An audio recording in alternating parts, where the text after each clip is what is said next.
Do you think we'll be able to withstand this tariff regime?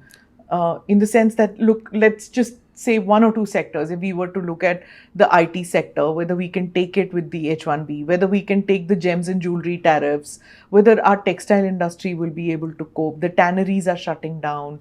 People have been told to go on leave. So these are hardships which I understand that the powerful players feel that this is adversity, challenges, and we'll rise to it. But there are the small men and women at the workforce level who will have to relocate from America, thousands of people. What happens to that? Painful. Yeah. Very painful. All change is painful. 1991, there was much more pain than what is happening today. In 1991, all our industry was protected. Yeah. The Ambassador car and the Fiat car was protected. Every item manufactured in India was protected. We had total protection. But we were zero net worth. We had no money in our reserve bank. We opened up. We became stronger. We took the challenges. Everything has changed.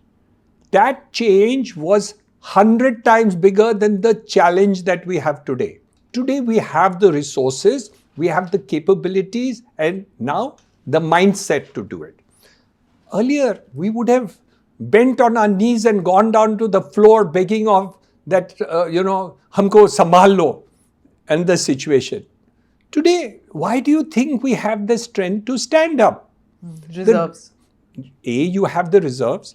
B, even though you have to go through the pain, we know that we will be able to handle it, provided the change mindset takes place in industry, in business and others. But of course, what you said is true.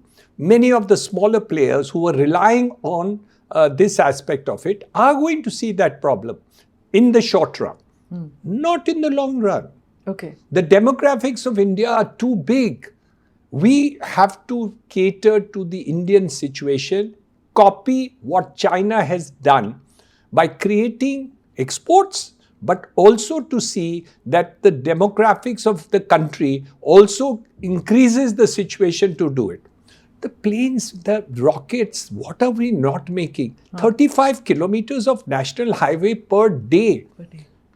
It is as much as what China did in its heyday of doing roads and other things. I have, Smita, I agree with you. Pain is going to be there in the short run. But if this pain is there, it's like an injection or an operation to make you healthy again. You sit on various boards, chambers of commerce, and do industry leaders like you, all of them say they have the same optimistic view about the India story? Yes and no. Somebody who's immediately affected is crying, obviously.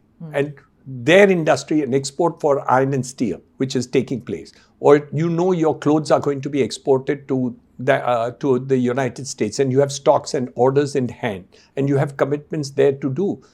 You're exporting medicines to that country, and you have a huge commitment to do, and your entire production and productivity is based on those things. Of course they are crying. And rightfully so. I mean, I would cry if I was in that position too. And we do hear that across the board. But nobody wants to buckle under the pressure that is coming in. They want to fight back. Nobody believes that in the long run we are not going to be winners. Everybody is very confident that we will be winners in the long run, in the short run. Yes, there's going to be problems. Yes, we may have a little problem even in our currency issue. Currency may drop to some extent, but I think I'm confident. Namaste, Jai Hind. You're watching ANI podcast with Smita Prakash. अगर हम उसको मस्जिद कहेंगे तो फिर विवाद होगा. The issue is टूटा है क्या भारत? 400 पार का मतलब ये है कि संविधान खतरे में है. क्या हम लोग ये निर्देश देते हैं कि फला को गिरफ्तार करके जेल डाल? वही तो कह रहे हैं सब. ये बेबुनियाद निराधार आरोप. सच्चा सुनना चाहो देखो स्मिता प्रकाश ANI. It does not lie.